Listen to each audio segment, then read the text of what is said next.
Hi, this is City Council Member David Gish here, and I want to talk some more about the Local Option Sales and Service Tax. So just a reminder, the vote for the Local Option Sales and Service Tax, or also known as LOSST, will be coming up on August 6th, and this would be a vote to add 1 cent to the local sales tax. This is my second video about the topic. I did make a previous video, and in that video I kind of describe how this system works within Polk County. And so to get you a little more background about the topic, I strongly encourage you to go watch that video if you have not done so already.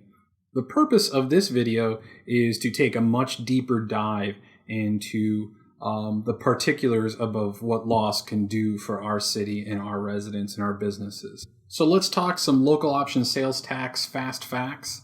93% of the communities in Iowa have approved LOSST, so chances are you're already paying that 1 cent sales tax in lots of the places you already shop.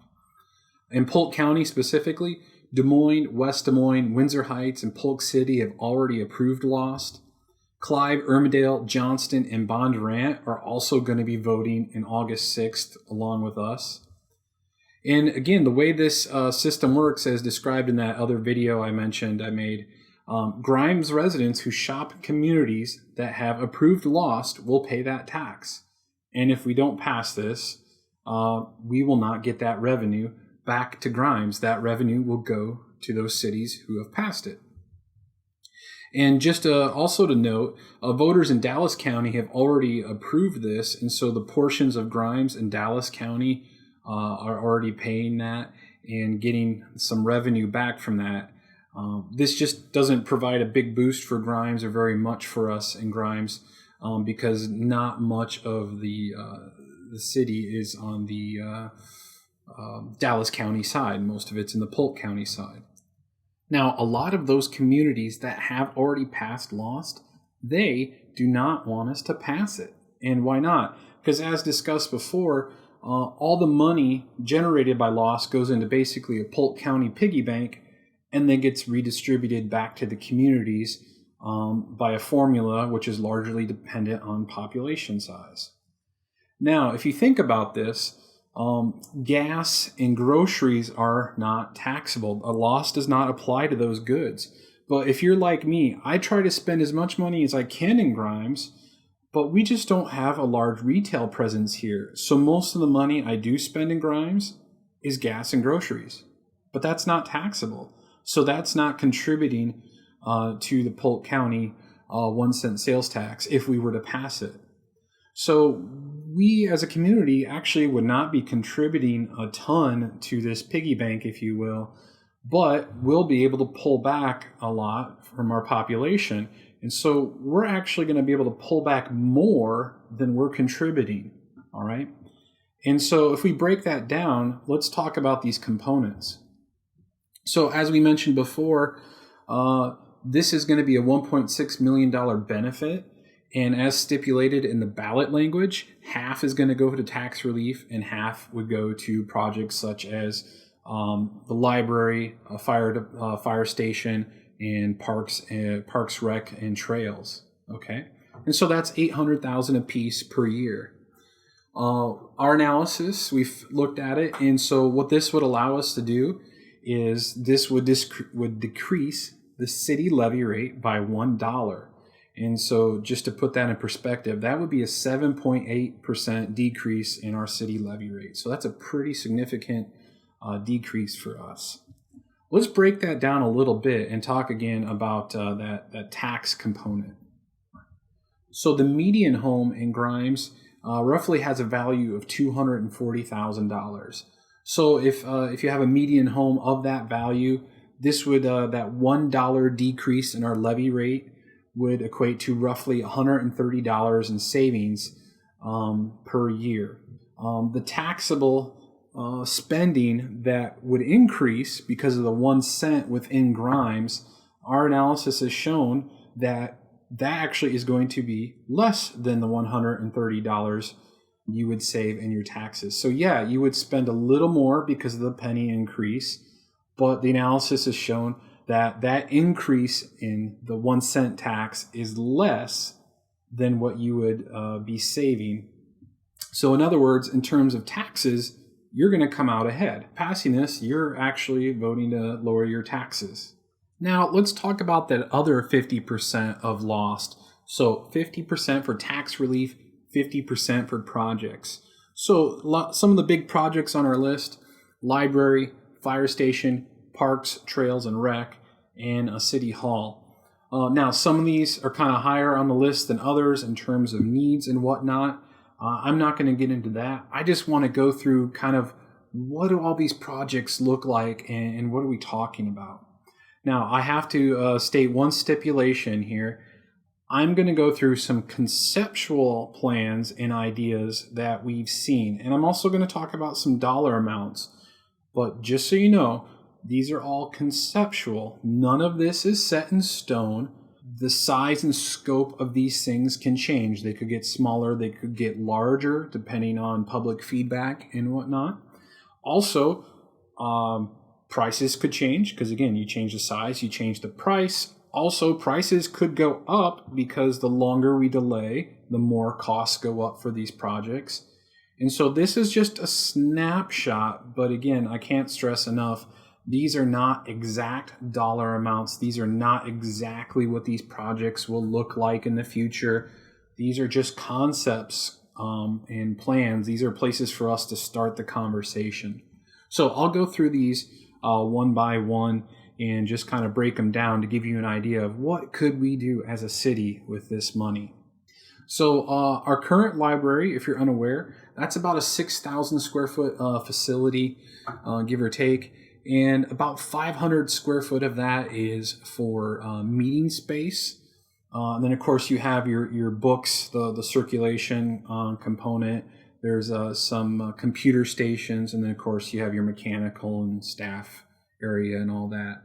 But I point out the 500 square foot of meeting space because that's basically one room that the library has for meeting space. And that room gets used a lot by the library for programming for adults, programming for the youth, and just things in general, right? And so if the library has a program, there really isn't any other space for the community at large to use. So that's kind of a downer. There is another small meeting room in our library. It can fit maybe 6 to 8 people roughly. But just a fun fact about that room, that small room is not actually hooked up to the HVAC system. I don't know why the building was built that way, but it was. And so depending on the season and the temperature, that room actually can be kind of uncomfortable, especially in the summer. It turns into a bit of a sweat box. So that's a fun fact. But also another thing the library kind of runs into is they have lots of programs, and especially for the youth, they get really good attendance. So in fact, recently there was a program in there, and I know that due to fire code, they were at capacity for that meeting room. And so they had to ask some of the parents to step out of that room so they could get more kids in and still have the program in there, because otherwise if some of the parents stayed in, they'd be over the capacity for fire code, and obviously we don't want that. And so that happens actually quite often, especially in summer during the summer reading program, because those programs are typically very full for obvious reasons. So anyhow, so there's some space issues obviously with that. So our conceptual design that we saw, that would be roughly a $12 million facility. So we're talking roughly 30,000 square feet in total. So a significant improvement in size, but that would put us into a size range typical of a city our size and what we anticipate our growth to be. The big component of that I think is absolutely amazing is that libraries are more than just books. So yes, this would increase our book capacity, the circulation capacity. But the conceptual design we saw, we were looking at 7,500 plus square feet of meeting space. And so that's stuff that can all be used by the public at large. So Boy Scouts, Girl Scouts, a church group, a home association, maybe our Chamber of Commerce wants to have a meeting there. Maybe we have a public forum, and we've done some of those at the GCC, and that works fine. But we'd also have the option of doing that at the library, perhaps. So let's just look at some designs. And again, this is conceptual, not set in stone. So here's the design kind of idea. This, again, not set in stone. So collections, blue, so all the books, the stacks. This would be a meeting room, and so this could be like for the children. This was another meeting room that was larger for multi-purpose things. So you can have a program in the kids area and then another program over here. These are different conference meeting rooms. This design concept was a 2-story design, not saying we'd have to do that. And then upstairs, some smaller meeting rooms again, and then these big, large meeting rooms. And so just to give you an idea of what could this do for us, if we look at those meeting room designs, these are all different configurations and the amount of people we could fit in some of these rooms. So those meeting rooms on that second story, 196 people in chairs, or 144 if you did like a banquet style, which means, you know, we could potentially host the Chamber of Commerce dinner in town. Unlike now, we have to go to Johnston to do that. And then there's that other multi-purpose room I mentioned, and so you can see there's some nice flexibility there. So this, you know, not only would increase the size of the collection of things we could check out, it would give the library a lot more flexibility to offer more programs and get more people in, and then also just the community at large to be able to use these rooms for purposes. It just would be a fantastic addition to have something like this. So that's one concept of what we could do potentially as a project. Another project is the fire station. The current station, I don't know how many people know this, but our firefighters they do 48 on, 96 off. So they spent 48 hours at the station. They're on call that whole time, which means they're sleeping there as well. And so there's actually a trailer behind the fire station. If you haven't noticed that, that's where our firefighters sleep. And so if it's winter or it's raining out or whatever, and they're sleeping and there's a call, they got to run from that outside trailer out into the elements and back into the building to try to get their rigs and everything going. And that's not really an ideal situation. Also, speaking of that trailer, it does have plumbing in it, so at least they don't have to leave in the middle of the night to go to the bathroom.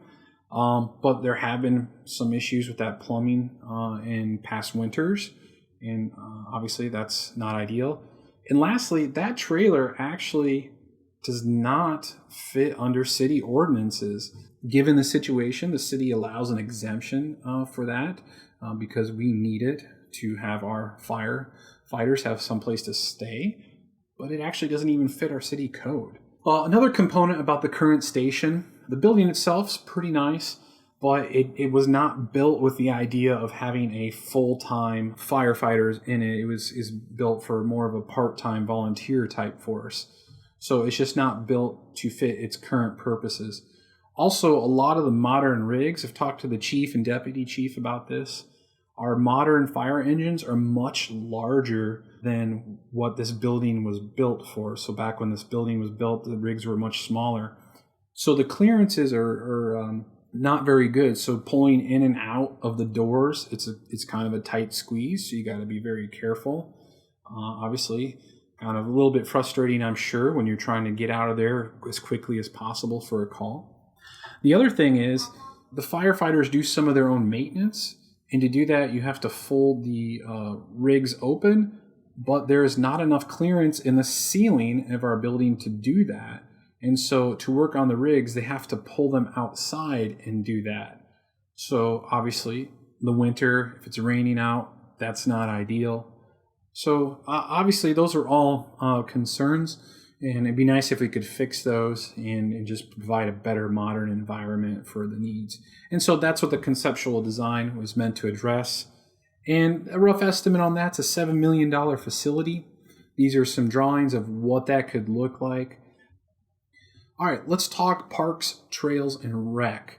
I don't have a specific dollar amount on this because there's just so much here we could do. And basically, if I was to sum up, where are we currently? The current design, I hear people say it's good. Our parks are good. Our trails are good. Our rec is really good. But we could have more, right? That's what I hear a lot. So that's how I would sum that up in our current situation. Our conceptual design, that basically is to expand and improve all those aspects. And so I want to highlight a couple components of that. So one design idea is the North Sports Complex.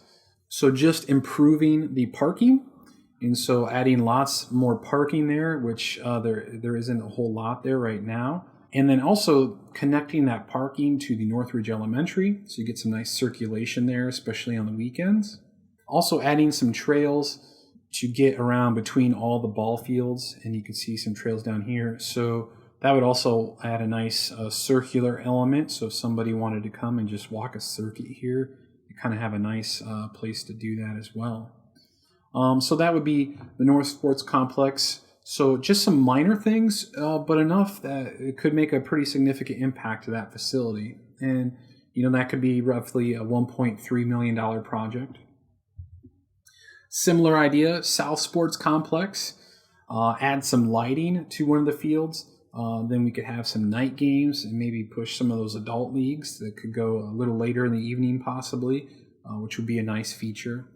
And again, just adding some trails in between the fields. Like I know currently, I did tiny kickers with my son, and we were in these back fields, and there is no trail there now. And so you walk through the grass to get back there, and that's fine. It's not a big deal, but just having a trail to sort of get you to the backside and all that could be a nice feature. And again, adding more trails, you could get a pretty large, nice circuit if you wanted to kind of, again, walk a circuit as just an exercise component to do. So nice little dress up there.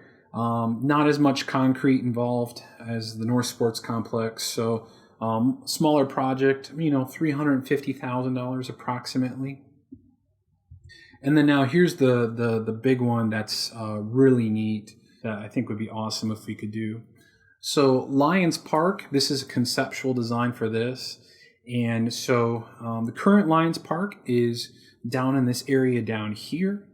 And in roughly, Lions Park is currently a 4-acre park, roughly 4.5 acres. And so this design would increase from 4 to 26 acres. And so some really neat components of this design. We'd add a splash pad. So a splash pad would be put in this park. So that's a great feature that I know a lot of people have been talking about, a splash pad or a pool. There'd be a nature walk and creek walk feature. So down in this area here, the creek would be kind of rerouted, and then we would have access so you can walk right into the creek, and children can play in there and have a real neat nature play experience.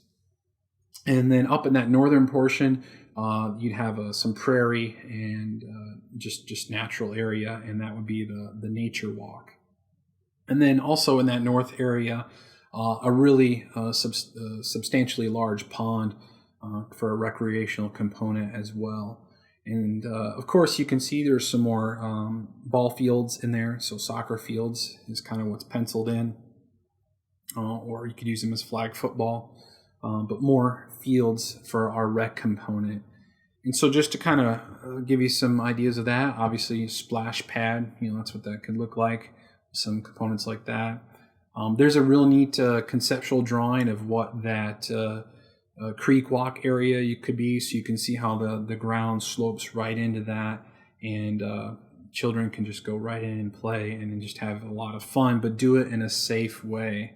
So, and then a conceptual drawing of that pond as well. So that would be a really fantastic project, and just add some really neat things, a very distinctive park and feature for Grimes that we could kind of hang our hats on as residents and be really proud of. Now, this one has a large price tag, $8 million. And, the biggest component of this is you go 4 to 26 acres. Well, 20 some acres of that are land that would have to be purchased. and then developed. And so that's where a lot of that price tag is coming in. But there's some potential there to work with the developer that owns it, and maybe we can work out some private-public partnerships, and maybe we can get a lower price tag on that and find a way to make this thing happen in a partnership. But who knows? But that's a potential idea. And then of course trails. So not as many cool images or specifics on this one, but just enhancing our trails, adding more of them, getting more connectivity in our city, but then also trying to connect into trails in other cities like in Urbandale or Johnston and connect to them. And so like here's one example. I believe this is close to downtown on Main. And so like turning the railroad into a neat trail system and have a nice little trailhead feature there as an example. And then City Hall, that's another project. We're finding ways to get around this, but our current City Hall does not have enough space for staff. So as the city has grown, we have more staffing needs, and there's just not enough space there. For example, they've added some more employees to the development services staff, and that's been a great addition for us. But because there was no room, that portion is now over at the GCC, and so they have offices over there and not in our City Hall. Also, the City Hall building is a bit older, and so I know in the offices, especially in the winter, there's some heating and cooling issues. So a lot of the offices have space heaters in them because the building just doesn't heat and cool appropriately, and so that's not ideal. That's not how we want our City Hall to be. So modernizing that could fix that issue and be good. And so conceptual design would just be to make a larger facility to just modernize and also just meet our staffing space needs as we grow. And so we have not investigated that one, but just an estimate, just to throw out a rough number, that could be a $5 million project, give or take, depending on the size. And but the big ones, again, that library, you're talking $12 million, fire station $7 million, Parks and Rec, easily low $3 million, if not up to Lions Park 8. So and these others, so could be all the way up to $10 million on that Parks and Rec component. And there were lots of other ideas in our studies about that as well. And so we could even go higher yet if you wanted to think about it. But you're talking, looking at this, $25 million, roughly in projects. And we do have a community improvement component of our budget where we use it to improve our community. And, the thing about growth is great. We take in a lot of revenue, but every time we grow and expand, we need new roads, we need new sewer, water, all these other things, but we also need to take care of the older portions of town, so resurfacing projects and whatnot. And so that community improvement money goes really quickly, and it's hard to have some left over for these projects. And so the long of the short of it is this. If we don't want to pass bonds to raise our taxes to pay for these, it's going to be a very long time to chip away at all these items. You're talking 15, 20 years to chip away at this list. And so we're going to just kind of always be behind. So the other option is to pass some bonds. So put a bond out there and say, hey, if you want a library, you're going to have to pass this bond and choose to increase your taxes. If you want a fire station, you'll have to pass a bond and choose to increase your taxes. If you want that Lions Park, you're going to have to pass a bond to do that. Otherwise, you're going to have to wait. And I don't know if there's an appetite for that or not. But the point of all this is with LOSST, with that $800,000 a year in components, we could apply it towards these projects. And essentially, we could bond these projects, but that money could pay for the annual payments on those bonds. And in other words, we wouldn't have to raise taxes to do it. And so instead of having to wait 20 years to tick off items on this list, we could maybe get some done right away and potentially whittle this down to like a 6-year time span, perhaps, or maybe a little bit less or maybe a little bit more, depending on how aggressive we want to try to be. So just in terms of all these amenities, this could just really, really ramp up and boost our abilities to tackle these amenities and do it without potentially raising taxes or having to do a referendum to raise taxes. So that would be a fantastic thing for our community. So just remember, local option sales tax, votes on August 6th, that would add 1 cent to the local sales tax. As I kind of discussed, a net positive in taxes, and also significantly increase our scope and pace of infrastructure projects. So lower taxes, more amenities. It's a win-win. And so I encourage you to go out and vote on August 6th, and I strongly encourage you to vote yes on August 6th.